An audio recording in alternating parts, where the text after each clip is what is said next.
Maka bingung kita kalau ada orang yang menyatakan dakwahlah dengan hikmah, jangan sampai orang tersinggung.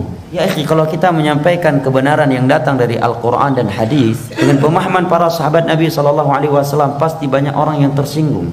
Oke, Allah berfirman, Inna sanulqi alaika qawlan thaqila. Siapa yang berat?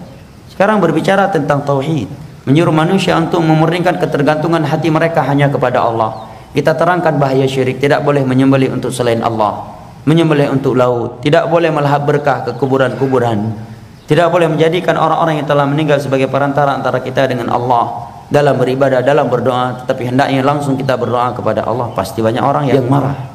Menerangkan pentingnya mengikuti petunjuknya Nabi SAW dalam beribadah, dan tidak boleh menjadikan perasaan, adat istiadat sebagai landasan dalam beribadah. Pasti akan banyak orang tersinggung. Berbicara tentang halal dan haram, juga banyak orang yang akan tersinggung.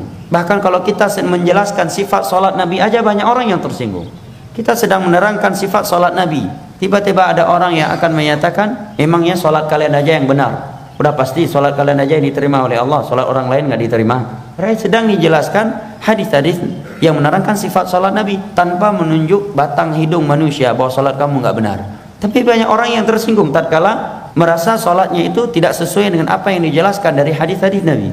Oke, kalau kita ingin bicara masalah agama Allah dengan syarat jangan ada yang tersinggung, maka sungguh tidak ada yang mampu berdakwah. Nabi pun tidak mampu menyampaikan kebenaran. Pasti banyak orang yang akan tersungging, bukan sekedar tersinggung.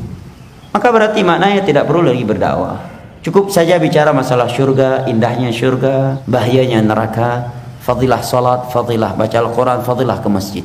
Jangan terangkan bahayanya syirik, bahayanya bidah. Ini namanya pembingungan terhadap umat dan khianat terhadap mereka. Karena kita menerangkan untuk mereka indahnya syurga, maka mereka pun merindukan syurga. Kemudian kita menerangkan kepada mereka bahayanya neraka, maka mereka pun mengkhawatirkan diri mereka terhadap neraka Allah. Tetapi tidak kita terangkan jalan menuju syurga.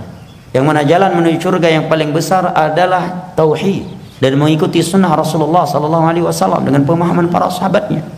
Setelah kita menerangkan kepada mereka ngerinya neraka Allah Jalla wa'ala, tetapi kita diam, tidak berbicara tentang bahaya syirik, yang mana syirik adalah dosa yang dapat mengekalkan manusia dalam neraka Allah. Innahu may yusyrik billah faqad haramallahu alaihi jannata wa ma'wahu an-nar wa ma lidh-dhalimin min ansar.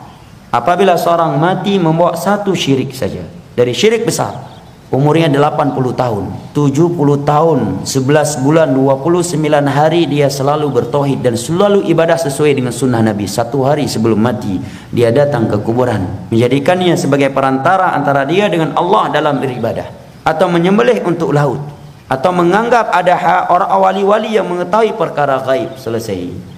Ibadah yang ia lakukan dengan ikhlas dan sesuai dengan sunnah Nabi tadi selama 20 tahun, 11 bulan, 29 hari, itu hangus, tidak akan berguna, akan menjadi debu yang berterbangan di sisi Allah. Allah berfirman, wa qadimna ila ma amilu faj'alnahu haba'an mansura. Kami kumpulkan ibadah-ibadah mereka pada hari kiamat, maka kami jadikan debu yang berterbangan, kata Imam Az-Zahabi rahimahullah di awal kitab Al-Kabair, karena mereka membawa dosa syirik.